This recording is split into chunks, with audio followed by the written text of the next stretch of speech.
Welcome to the Online Bodyguard podcast with host Philip Rindell, CEO and founder of Diffuse, a global threat and intelligence consultancy that blends psychology and intelligence to mitigate threats and risks to prominent people and brands. Hello and welcome back to the Online Bodyguard. And yet again, we have a very special guest, an expert in his field. And I mean that quite sincerely, because when he introduces himself, he'll talk about some of his qualifications, which are, put him in fewer than 200 individuals globally that have the same level of qualifications as Jameson, but he has the experience and expertise to go with it. So my guest today is Jameson Ritter, author of the book, This Book Saves Lives. Jameson, welcome. Great to see you again. It's here in London, it's about as wet as it was in Montana when we went fishing. I trust that you've got better weather where you are. Not too bad. I'm in Minnesota in the United States. Pretty warm, but much more pleasant than our rainy day on the river. So listen, thank you so much for coming on board and taking part in the podcast. As we've been chatting, I've read your book, which we'll put in the notes and everything else and make sure that everyone knows where to find it. So before we get into the book, then, can you just, as I said, you're one of less than 200 people globally with the level of, qualifications, etc. that you have. What's been your journey? How have you arrived here from, as one of these experts globally? It's funny you ask that, because upon reflection, it's certainly not a straight line. I was, I won't take you back to, and then I was born. And go from there. But when I was a college graduate from some time ago, looking for my path, my career, and originally had a lot of interest in law enforcement. And unfortunately, at the time, this would have been long before 9/11. Those jobs were harder to come by for college grads with no experience. So I like a lot of people at the time. I joined the military looking for skills, looking for experience. I spent time in the U.S. Air Force, both in the enlisted and officer side of the house. I'd say, if nothing else, that provided me a little more insight on a lot of things that were to come. When I finished my time with the Air Force, I kind of returned back and said, okay, now with all that experience and all of that training, kind of what's my next step? And that was a good time for me to kind of come back to where I had started. And that was kind of looking at law enforcement. And is this still the right path? And that's what I did. I returned home. I returned back to Minnesota after many years away, and spent about 11 years in local law enforcement, some of which working in terrorism. And I think for me, that was the segue into kind of the world of threat assessment and violence prevention, talking about precursors to terrorism and extremism. Great experience for me, but also connected me with the community of ATAP, Association of Threat Assessment Professionals. Really, just as somebody who was just kind of a tag along guide, show up to a couple of meetings, meet a few of the folks, network that way. But that really cemented my interest in kind of bringing all these different experiences, terrorism, military, violence prevention. It started forming kind of where my passion lay. And that was that getting ahead, as other people have written more eloquently than I, left of bang, getting ahead of a problem, identifying problems ahead of time, diverting potential threats, and obviously working on prevention is much more effective than responding to. From there, I made the leap, like a lot of us did, from law enforcement into corporate security, where I brought some of that experience and some of that passion on the investigation side, on the violence prevention side, to help build out some corporate security programs, worked in training and crisis threat management and threat management leadership. And then eventually morphed into kind of a broader perspective, working on building whole security programs at the corporate level, including physical security, procedure, policy, sort of forcing me to broaden my experience. And now, as we speak today, I wear several different hats. I do consulting on both threat assessment, threat management, and security as an organizational concept. I also work with a emergency communications and alert company named APS that are helping to try to solidify some of those early response communications to crisis and emergency situations. And I also work in the church and nonprofit community, helping build out school and church safety programs for nonprofits. So I'm excited that that's where some of my passion lay, especially helping some of these smaller organizations that are both highly stressed and underfunded, and are really looking to make a change and keep their students and staff safe. So somewhere between all those hats is where you'll find me any given day, depending on the day of the week. And it keeps me busy, keeps me very active and involved. And I still remain actively involved in ATAP and the other organizations, just because it's such a strong network of people. Yeah. I mean, it's a You had asked brilliant. earlier about certification. So I did eventually get the Certified Threat Manager, the CTM, with ATAP. But that wasn't my first foray into certifications. I'm kind of overachiever is not the right word. I just never sit still. And you maybe catch that in some of my other conversations. But if I'm not moving forward, I feel like I'm falling behind. So I early on, and I hadn't even left law enforcement at the time. I initially started with as is and started working on the PCI, the Professional Certified Investigator certification. So that was my first foray, kind of entry level, if you will, into what I thought I could qualify for and what my experience spoke to. And from there went to CTM, CPP, and then PCI. So at the end of the day, somehow I ended up with 4 of these credentials, and spend most of my waking time trying to make sure that I keep those up and keep those current. But very proud of that. And it really has helped shape conversations and help me provide additional insight to people that I'm talking to that are really looking for help. So let's just touch on that point then, because I think, as I alluded to before, and people often sort of say to me, well, where do I learn this? How do I learn this business? How do I get a first step on it? And not everyone has the benefit of, even if they are in law enforcement, getting involved in this topic, particularly in Europe and the UK, where that's less of a populist subject than it is in the US. So, what was the benefit of doing those academic credentials, other than the fact that you've got the credentials, you've got therefore the recognition that goes with them? In terms of your learning, how much of a part did that play? I'd say that was probably the biggest piece of it. I mean, for example, I'll give you an example with the ATAP Certified Threat Management credential. I think it's well designed, and I'm not here to preach for it. I obviously see value in it, and I do tell other people about, how I value that certification. What I think it does well is it takes you from your perspective. And so I'll narrow mine down. I was former law enforcement early in a corporate security career when I started studying for the CTM. But what I think they did really well in designing it is it forces you out of your comfort zone, if you will. It forces you out of your particular sphere and forces you to become a well-rounded person. For example, if I'm a corporate security specialist, and maybe that's all I've done in my entire career, that's great. But how does mental health work? How does how do social workers proceed ahead? How do certain different aspects in law enforcement, federal, state, local? How does educational, post-secondary education work on issues of behavioral threat management? It really forces you to change to a holistic perspective. And that I think that's intentional, to say, look, you may be really, really good at your job at X corporation, doing behavioral threat assessment and management, but you don't operate in isolation.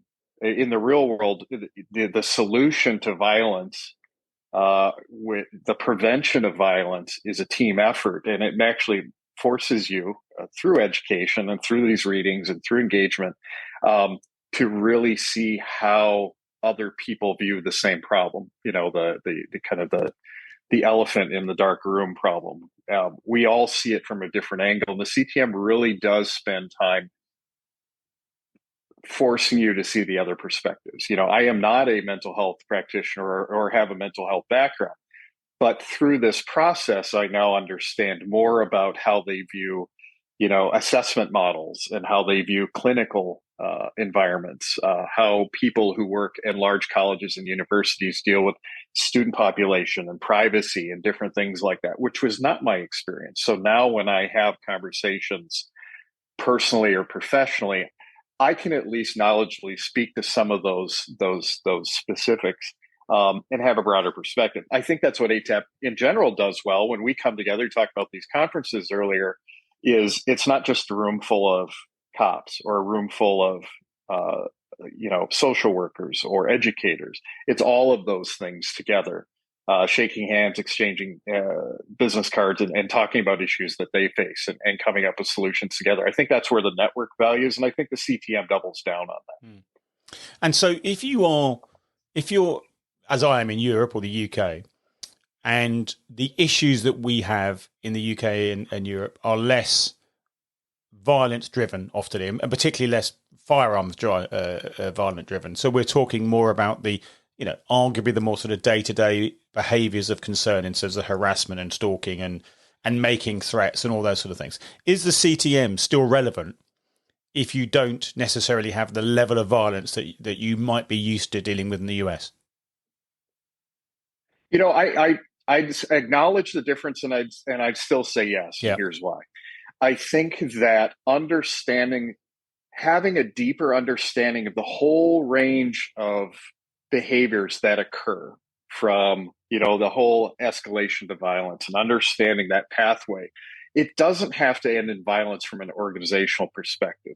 Other behaviors, other problematic behaviors, stalking, threats, all the way down to just unusual behaviors that cause disruption in an organization, in a business, are still understood through this framework. In other words, if I am a threat assessment or behavioral threat assessment professional in the US, in the UK, in South Africa, I still understand this continuum. And I understand that early observation, reporting, assessment, intervention are all key to solving those problems. So even if I'm in a different environment where the ultimate outcome may not be a firearm event, I think that my opinion is identifying some of those behaviors and concerns early will prevent disruption to the business, disruption to the employee population or volunteers.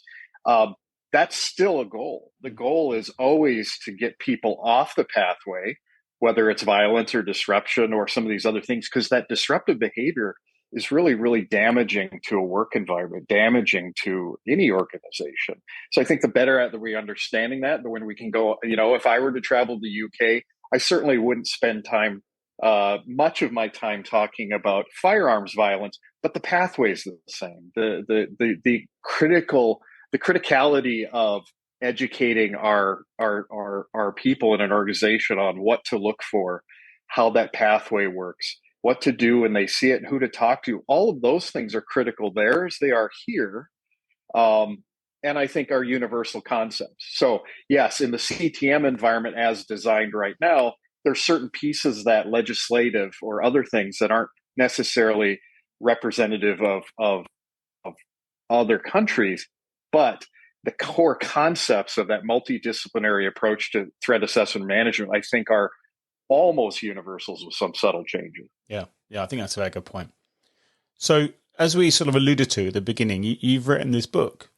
This book saves lives, which is a grand title. What drove you to write it? Because I'm writing a book now. I know how hard it is to write a book. I know the blood, sweat, and tears that goes into it, and all the issues. What was your motivation for doing that? Like a lot of my career, I kind of stumble different directions into things and then just move on from there. The next best thing. This book was never intended to be a book. It's generally very short for books, which I think is fine for what its purpose is.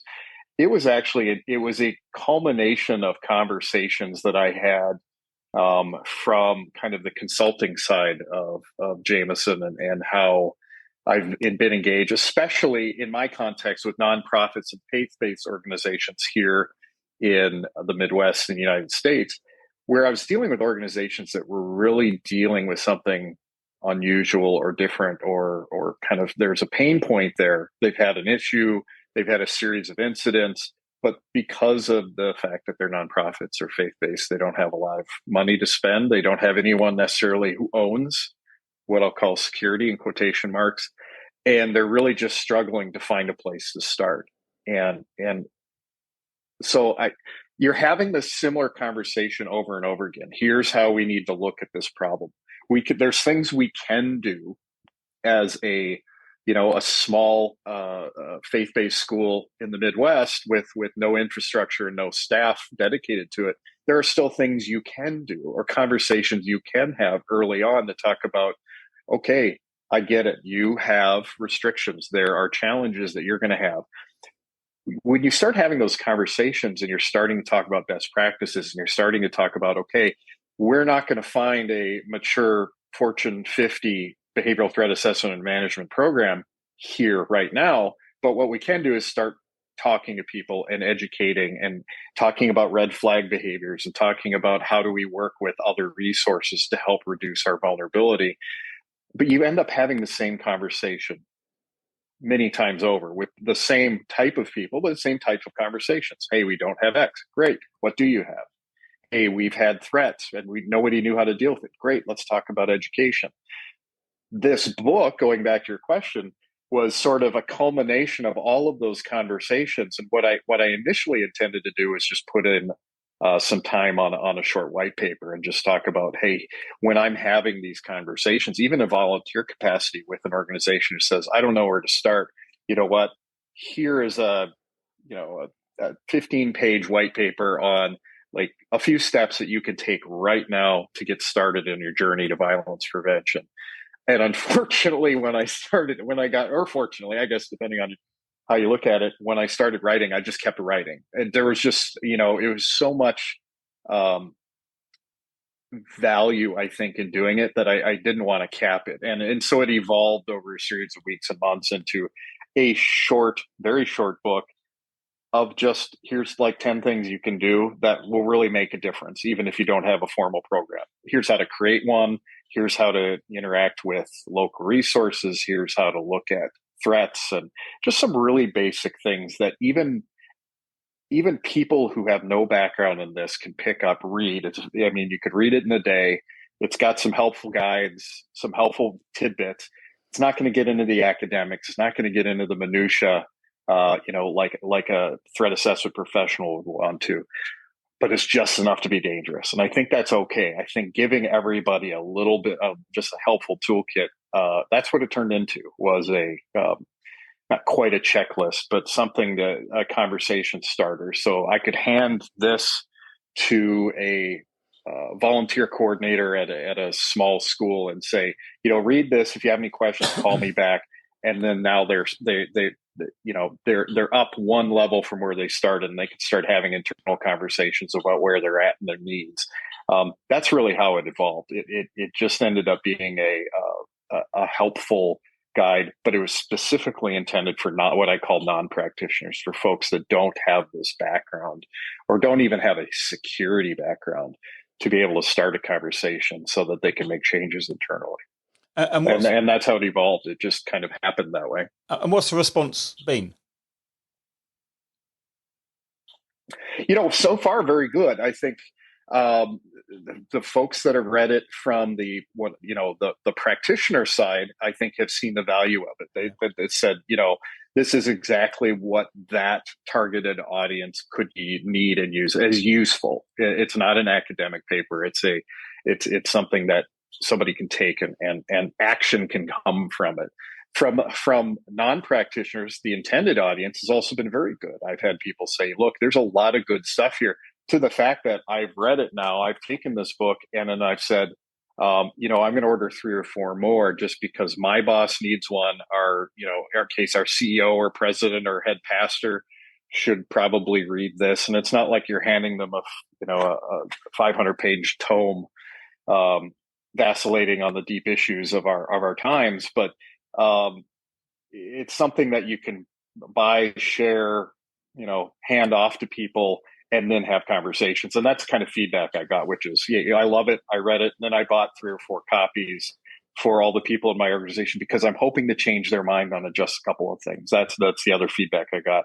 Usually the person that I'm talking to at least understands there's a problem, and they may not have the buy-in from the next level up or from the leader in their organization or the group of leaders. And they're hoping to use this as a tool, as a wedge to get that door open a little bit and start having those conversations. It's still relatively new, so I haven't heard any of the long-term outcomes of those conversations, but that's a good point. Like if we can just start having conversations internally where, unfortunately, most organizations that haven't faced a major issue with workplace violence or where there's been a massive cultural shift in their, how they look at security, how they look at vulnerability. It's hard to get traction because often we say things are good. We haven't had those issues. We don't have that problem here. We're a church. Nobody's out to get us, and et cetera. I'd say that mindset is changing, but not for everybody. If there hasn't been a problem, then apparently we're doing something right. And that's a common theme in the security industry, I think. Unless they've been bitten, there's not a lot of momentum and effort and resources put into something. To be able to start having those conversations ahead of time and say, look, you may not have had an issue so far, and that's good. And we'll celebrate that. But are we lucky or are we good? I'll take both. I love luck, but I want to add a layer on top of it and see if we can have luck and be really good at this. And that was the intention, I think, of the book. And some of the early feedback, I think, is showing that at least somebody somewhere is seeing value in it. And that's all it was hoped for. It was never, it will never be, and it was never intended to be a revenue generation. It was more of an additional tool that I could kind of help spread the gospel, if you will, on violence prevention. And to that end, I think was successful. I think it's an excellent book, and I think you're right. It is small enough to read in a day. I read it over 2 days, but it's packed full of information, and that's the thing about it. Almost every page, I'm one of these readers that has a highlighter pen and a coloured pen, and every page has got. And I know the subject, but every page I've underlined and highlighted bits because it's packed full of information. And certainly when we look at the UK statistics within the workplace environment tell us that roughly 70% of incidents go unreported. So I always paint that kind of iceberg picture in terms of these organizations are dealing with the top little bit where they've got a few issues potentially, but they're blind to the bulk of these issues below the surface. And in the UK in the last few weeks, we've seen some major brands, McDonald's being one of them, a big US brand, where they've all of a sudden had a load of issues that have come out of the woodwork, some historical, but pointing towards a cultural issue within an organization that the directors and board members and what have you were blind to. So getting ahead of the game, being preventative, is the key. One of the beauties of this book is the references so often to small and medium-sized businesses. Do they have the same issues, if you like, as the faith-based and charitable organisations you refer to in terms of the challenges around resourcing and all those sort of issues? Are they suffering the same sort of problems? Yes, I'd say in general, yes. I mean, they small to medium sized businesses, as I define them, all have the same challenges, and it typically comes, at least in the groups of organizations that I've met directly. Typically, small to medium do not have a well developed security infrastructure, or if they do, it tends to be a 1 or 2 person show that is non-specific, and that, just to simplify, that person might be also maintenance and facilities and parking and security and all these different things. So they're generalists. They own the problem, but they don't necessarily have that's not their background. And we see that all the time. Privately owned companies, especially family-owned businesses, small to medium-sized manufacturing. There's some manufacturing organizations in the United States that I would consider very large companies, just after seeing them and traveling the facilities. And when you ask them, okay, who owns security for this? You've got 6,000 people. Who is the security director or who manages? Oh, our facilities person is actually owns security guards, cameras, and parking. But they're from the facilities side. They understand that conversation more. They may have identified a point of contact, but that doesn't mean they've developed the resources and the infrastructure to do. In my opinion, the violence prevention, the behavioral threat assessment management is a very mature model that most of the time comes after the basic fundamental security programs are built. Because if we can't even lock our doors or ID our people, make sure that the right people are in our building, then we have a more fundamental problem than violence prevention. At least that's the mindset. So typically in the larger corporations, especially in the last 10 years, they have a very mature physical security model. They're doing policy and procedure to some extent, although in my opinion, not necessarily well. They're doing training and awareness. They're doing all these fundamental things. And then they start talking about, hey, I've heard about this group named ATAP. I've heard about behavioral threat assessment management. We think there's a role for that here. Now let's build that program. That's kind of where we're at in the United States now. We're getting there. But the small to medium organizations are still working on fundamentals. And that's a good thing. They still need to worry about making sure, hey, this is my building, this is my site, here's how I manage my security. And they're still there. And that maturity hasn't happened yet, or they've been fine in a lot of cases, like faith-based and nonprofit. It's worked so far. They've managed to handle the topic of security in their own unique and special way without worrying about some of those more mature elements that perhaps they never thought about. And then somebody gets bit, in their industry or in their town or across the street with a workplace violence issue that makes the news, or something horrific happens, and they go, that company was just like mine. We manufacture widgets. They manufacture widgets. We have the same size employee population, and they're 2 towns over. Then they pick up the phone and realize they're not ready, and they're just reaching out and scrambling out for help. They just, I think that's the problem with institutional momentum is they're fine until they're not. They're safe until somebody proves them wrong. And we can get away with that for a very long time until something makes the news. And I'd say with the escalating cases of violence in the United States, as we see more and more public active violence and more coverage, you have more and more of these small to medium organizations where the boss is now calling the person who's facilities maintenance, parking, and security and saying, what are we doing about violence prevention? And they are saying, I don't know. It's not, we need to talk to somebody. And that's the kind of stuff that I'm seeing right now, where people are calling and saying, we think we're a really big company. We have 15 or 20 facilities all over the United States and Canada.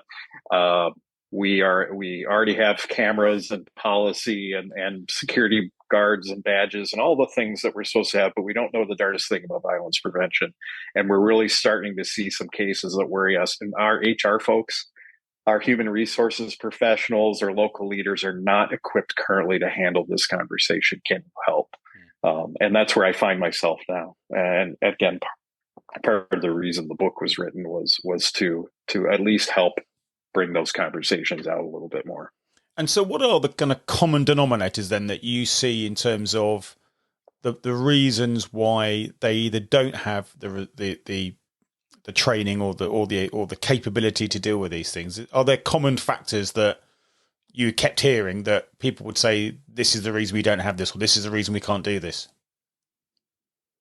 Yeah, I mean, some I think are the low-hanging fruit tend to be budget and personnel, and again, that spans all the way from a 100-person congregation in a church, all the way up to a 5,000, 6,000, 7,000 person manufacturing facility or something else. Is they have other priorities. They're coming out of COVID. They're coming out of shutdowns. They're trying to become profitable again, or profitable enough for the shareholders. Budgets are hard to come by. And again, they don't necessarily have the infrastructure, security infrastructure, or somebody who owns the problem internally that says, hey, everybody, and is just poking them constantly, hey, we've forgotten about this piece. We are not ready for somebody to escalate to violence here, and we're not ready to observe it and report it and investigate it and do all those things. So that's just slowing. But that's, you could say that about security industry globally. There's a ton of things that we can do that are considered best practices. We just don't have the person, time, money to do that. The other thing, I think, the thing that I hammer on the most is a big theme on conversations and presentations and things that I've written online. The human element is the easiest one to forget about. And I'd say that in general when it comes to security. We can spend a lot of money on physical security, and we can hire consultants, and we can do all these great things, which again, it's all great if you could do that.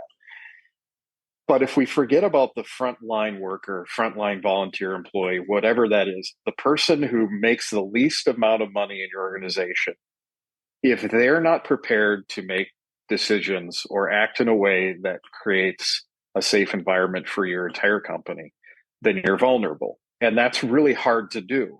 It's hard to make every single person own the security problem. And I look at problems holistically now based on the work that I've had to do and say, what are we doing to prepare those people, the people, the hourly employee, the truck driver, the warehouse worker, the volunteer, what are we doing to prepare them for an issue? And let's stick to workplace violence issues. If one of their colleagues is showing some unusual behavioral changes or signs that they're on a pathway that is concerning, historically, we don't get involved in those things because it's a personal issue, whether it's domestic violence, which is a very large issue here. And it's something that's going through personally. We don't want to get involved. We're fighting human nature in a lot of ways. And the way we fix that, or the way we address it, is through really, really effective training and awareness programs, creating a culture of security. I've heard people caution me on the use of culture. Because in companies, there's a culture of this, a culture of that. We use culture. But a culture of safety and security really is something that everybody has to be part of.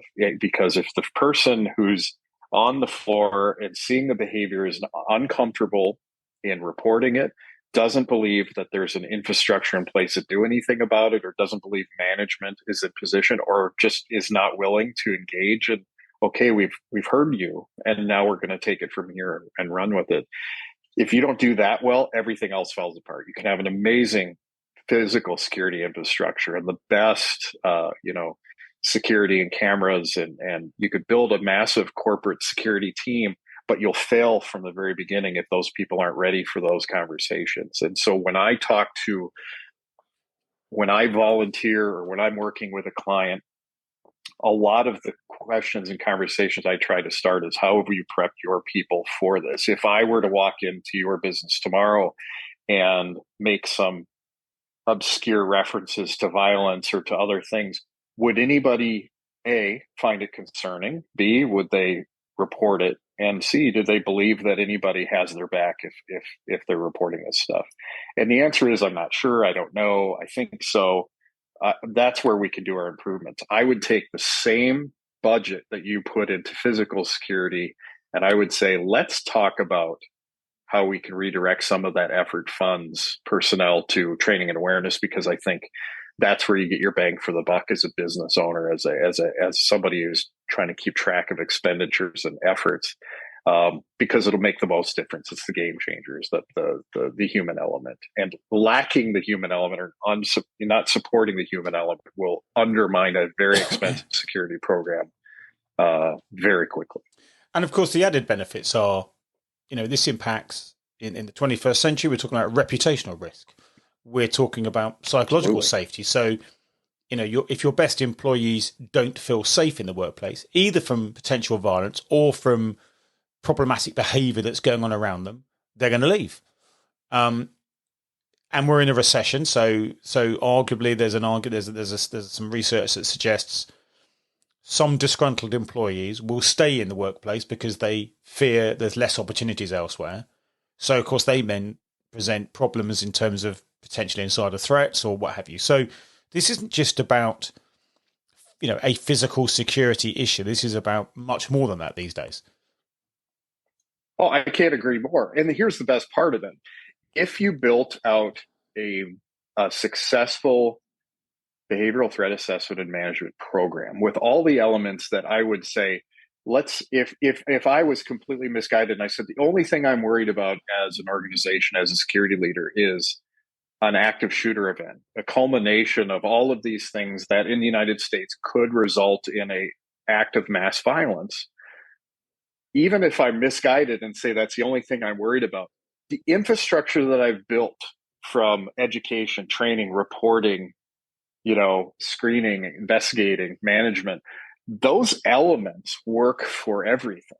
I've often said and had conversations with other peers and people I've worked with in the past is if we get really good at these basic things, we're going to make an impact on people. For example, suicidality, people that are in crisis, mental health issues, chemical dependency issues, domestic violence issues.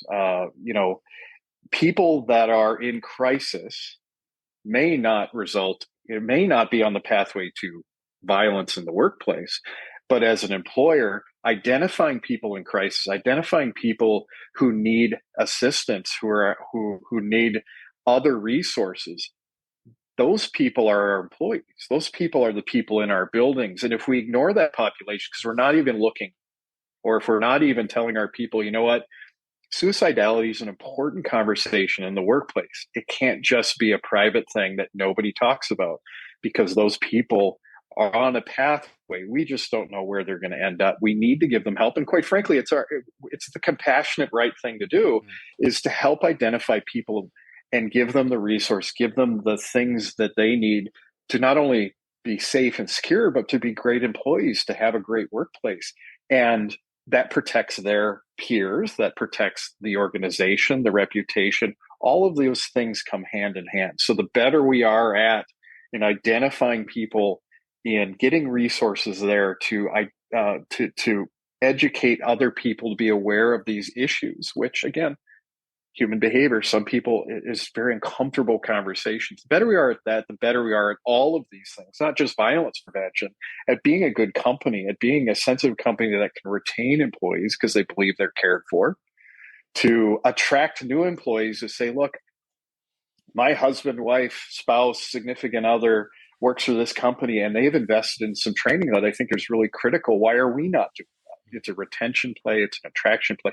It's all of the things a company should be thoughtful of can be fundamentally built upon a successful BTAM program because those elements are universal. And I know I often have these conversations about insider threat. A lot of my peers specifically focus on insider threat. Sometimes it's cyber, sometimes it's not. But that pathway, the Carnegie Mellon research that's happened saying that pathway from, the very beginning ideation grievance stage to action, and then we split. And sometimes it goes to violence, sometimes it goes to sabotage or theft or other things.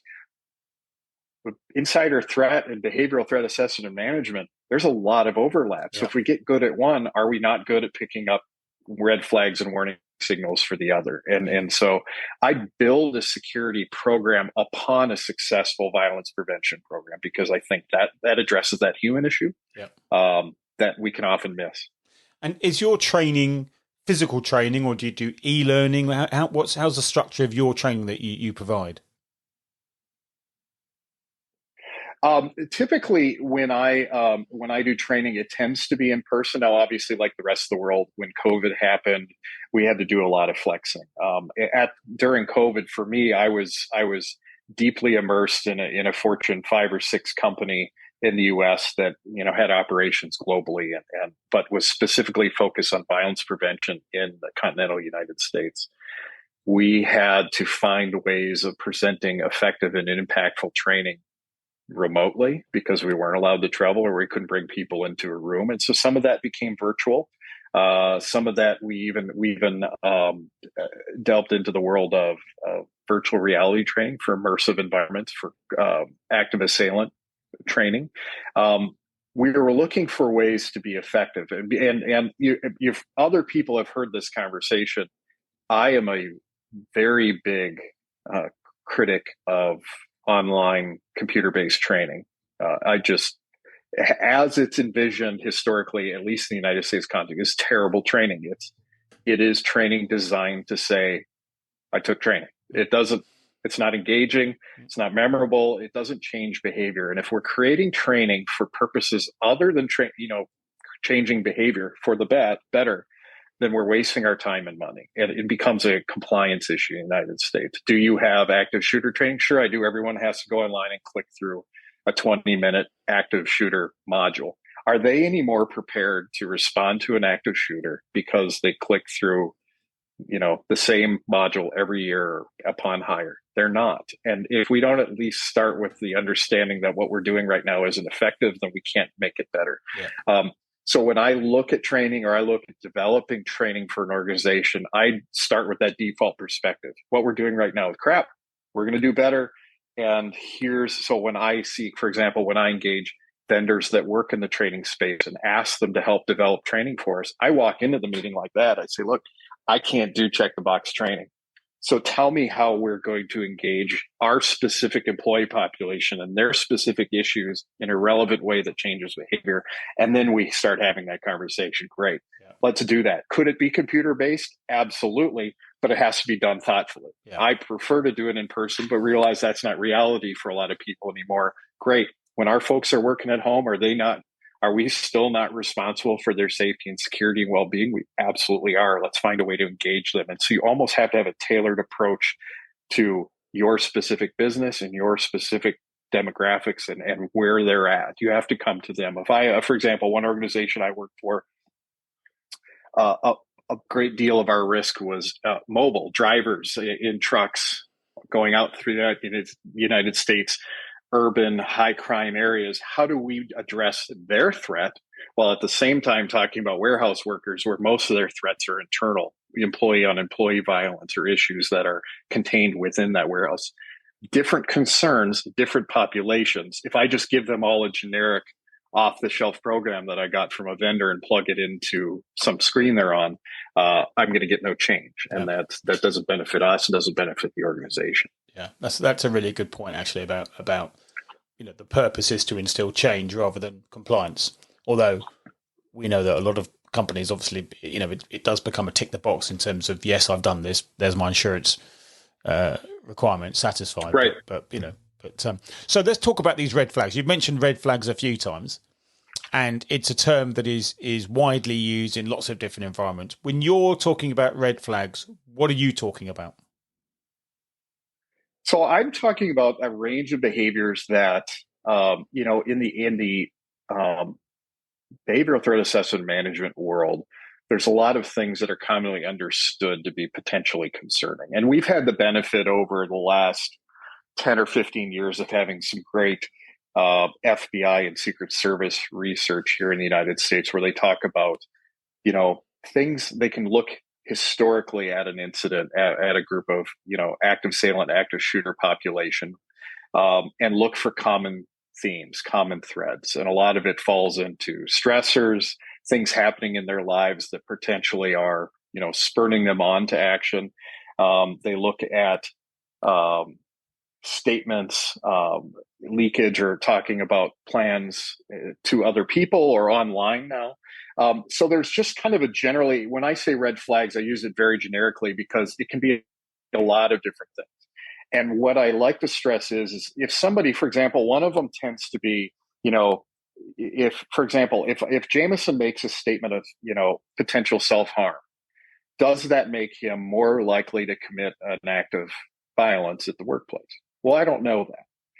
But if Jameson is talking about self-harm, is fascinated by past acts of mass violence, who has recently started to what I call spiral downwards, and seems to get more easily upset and seems to be more sensitive at work or prone to outbursts, where a month ago he wasn't.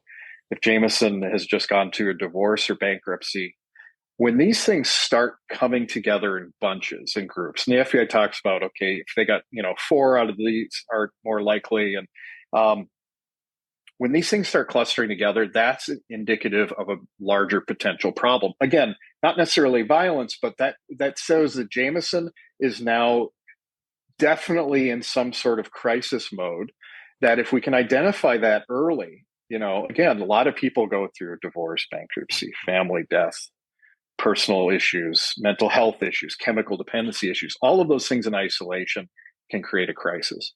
But when we start seeing those and clustering those together is when we go, okay, this is the wrong pathway for Jameson. Let's try and get him resources. Let's intervene. And it could be that the employment is no longer feasible. This person is now disrupting the business, has created such fear and disruption of the business that we need to separate that. But at least now we have that tool to say, okay, here's where he's at right now. And when we separate him, this is a moment where this could escalate. Let's make a plan for that. Red flags are a great way to talk to non-practitioners about things to look for and just say, look, I'm not targeting people who have mental health challenges or are going through a crisis with their family or whatever it is. What I'm trying to do is get you to have a conversation internally about, as a peer to Jameson, if I start seeing some of these things, that you've created an environment where they can go, God, I remember some training where this was definitely a red flag. And they told me how important it was to have a conversation about this with my supervisor, with HR, whatever internal reporting mechanism is in place for me, because I don't want to let that go. Historically, people didn't share those things. And a missed opportunity for the person in crisis and a missed opportunity for the organization to try and intervene at an early stage.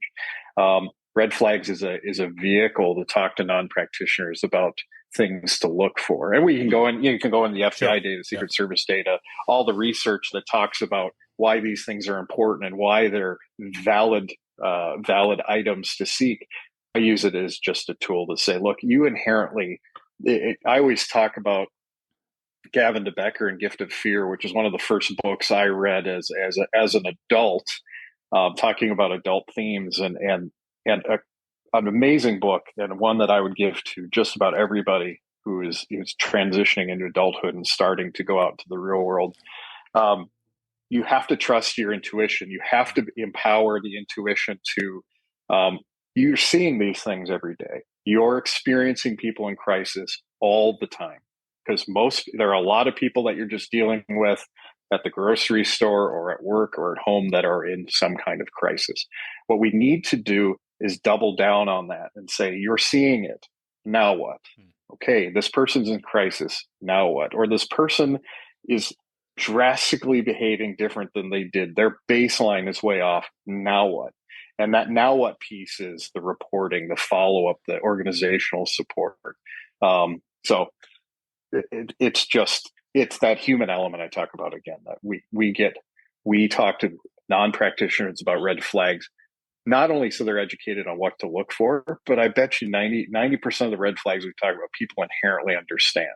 Either they've been through it themselves or they get red flags. But then you empower them through that to say, now you've seen.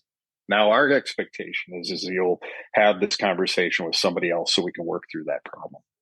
Because it's fascinating, isn't it? After almost every event, whether it's somebody being sacked for bullying at work or whether it's a mass attack, there is always somebody that says, yeah, do you know what? He used to behave a bit weird, actually. Or, yeah, there was something about him, or there was something different about her. And yet, so people are unconsciously seeing these things, but not reporting them, either because they don't recognize them as being something to report, or because they don't know who to report it to, or they don't trust the process, or they just kind of think it's not my business. It's not my problem. It's the work's problem. And then you get into the world of, well, HR kind of know about it, but have they shared it with the security team or with other teams? And this, there's a part of your book where you talk about this, around this concept of, or this challenge around privacy of information. Can you talk a bit about that in terms of, there'll be people out there that say, yeah, but I can't, it's not for me to share. I'm not allowed to share that, or it's not my business to share that. It can be a challenge, and especially, and this isn't to knock on lawyers because they're an easy target of jokes and stuff, at least in the United States. Everybody has their function, and their function is to protect the organization in a different way. So I'll just pick on lawyers for a second. Their function is to reduce liability.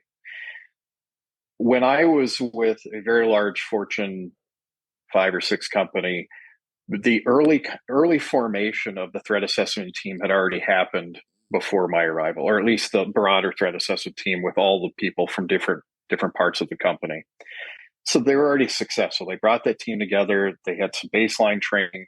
They're ready to start talking about escalated cases. At the very beginning, earning the trust of the non-security people within the room was difficult because we would often say, look, in this particular case, terminating this person is actually counterintuitive, and here's why. Here's X, Y, and Z. This is my opinion on reducing our risk of violence. And they would say, yeah, but here's our liability if we do an X, Y, and Z. And so I won't say it was friction. It was just we're all looking at the same problem in a different way with a different priority. Fast forward 6 months, we practiced this enough times, just like working out that muscle. After enough times, this muscle got stronger where I would make a recommendation as the case manager or as the leader of the threat assessment team and say, in this case, doing what you're saying, cutting off a bonus or terminating with this particular outcome is going to escalate our risk in this person's lives and create more stress and another reason for them to come back at us in a different way that we don't want. It may be worth spending the money to have a softer landing for this person because A, it doesn't guarantee anything, but X, Y, and Z reduces our risk. After we learned how to work with each other, we could always come to the end and say, Jameson recommends this. They say, yes, we will still have some liability based on how we separate this person, but we're going to do it because I trust you and believe you. And even though there's some liability issue, we'll take that liability if reducing our likelihood of some kind of violence or something. They only came to us if we were already kind of further along in the pathway. But developing that relationship of trust, especially with people, non-security people who have their own preferences and have their own things. Privacy is like that. Privacy is typically, in specific healthcare, they have privacy issues, education, HIPAA and FERPA and all these things. And I won't claim to be an expert in any of them. But what I do know for sure, and what I probably did a sidebar in the book on was privacy doesn't trump safety or security. If there's a true risk of something, or if there's a concern of something, that trumps privacy. And even in a case where let's just make a hypothetical. If I'm working in an environment where there is a distinct privacy person, they analyze FERPA or HIPAA or any of these American context regulations about privacy. If they are doubling down on that and saying, we can't talk about this, we can't share this, we can't share that, I would be very clear and say, look, I'll take the liability. Now, mind you can't find anybody that anyone's aware of who's actually been subject to civil lawsuits based on those acts. It's more of a fear of a thing that really hasn't happened yet, in my opinion. But I'll take that fight any day and say, look, if you say there's a hard line between what we share, what we can't, and I'm telling you that oversharing will bring us more liability, but potentially a better outcome, I'll take the better outcome. And I'll let the organization manage any potential liability. In the end, I don't believe there's a lot of it, but let's just say there is, that there's a 10% chance we get a lawsuit in the United States based on a decision we had to make to reduce violence. I'll take that. Because in the end of the day, if we don't do anything, if we don't share, that's when we're really looking for trouble. And that's when you have a horrific outcome potentially. And now we're not talking about small lawsuits and other issues. We're talking about big problems, reputational harm, potentially losing employees or losing companies because one major incident happened. I would never, as a threat assessment practitioner, I'll take civil liability based on some violation of a guideline or an act in order to prevent potential violence. It's to me, that balance, to me, I'm very biased in that, but I'll just claim that up front. I said, Sure. I've worked specifically on cases where we did not have definitive proof that somebody made a bomb threat. We had video, it was okay, blah, blah, blah. But I will come to the table and say, look, if we truly believe this person did this, for whatever reason they did it, what are we going to do if we don't if we don't separate or terminate that person from our company? Are we saying it's okay that they've made this act? We believe they did. The police can't prosecute, but are we willing to take that risk? What are they going to do next? What is the next thing? They've obviously got a grudge and a grievance in this organization. And that's usually where the light turns on. Yeah. And then we go, okay, you're right. Let's take that risk. So I look at privacy a lot like that, where I say privacy is always a concern. We want to be, and I've written this into policy when I've had to draft new policy. Privacy is important. Respecting the individual, say it's an employee who's going through a crisis and potentially we've thought or identified going through crisis, potentially on the way to violence, they certainly have a right to dignity and privacy to the extent that we can. We don't want to aggravate things. They have dignity in work and everything else. We want to maintain that, but that doesn't mean that I'm not going to share my concerns with another part of the company or my concerns with local law enforcement or mental health professionals to the extent that I can. And then if they choose not to act on that, that's a different conversation. But if I just silo everything and I just say, hey, as a company, here's all we got. This person's still a risk, and it may not be a risk to us. It may be a risk to the local community, may be a risk at home. Sharing is my default. Privacy is certainly a concern, but definitely not as high as sharing. I could go on forever talking about this. It's so interesting and enlightening, and every time I talk about it, there's new bits that come out of it, what have you. But we're running up to our end of our time, and I'm conscious that you've been generous with your time. Before we end, then, what would your kind of top tips be if someone came to you and said, "Look, I haven't got time to read the book. Give me your sort of top 3 tips about what I need to do or what I need to know." What would you say, other than read the book? I love having these conversations because that's generally how it goes. I'd say, one, really have a conversation internally. Put a group of people around a coffee, something informal, and talk about where you see your risks. It actually, sometimes nobody's ever done that in a lot of these circumstances where you take a handful of leaders, the HR person, whoever it is, and put them around a table and say, what keeps you up at night? I love that question. I got that from my friend Simon Osimo. What keeps you up at night is a really important question because it's kind of the brainstorming session. What I worry about, Jameson worries about a lot of different things because that's my background. That's what I do.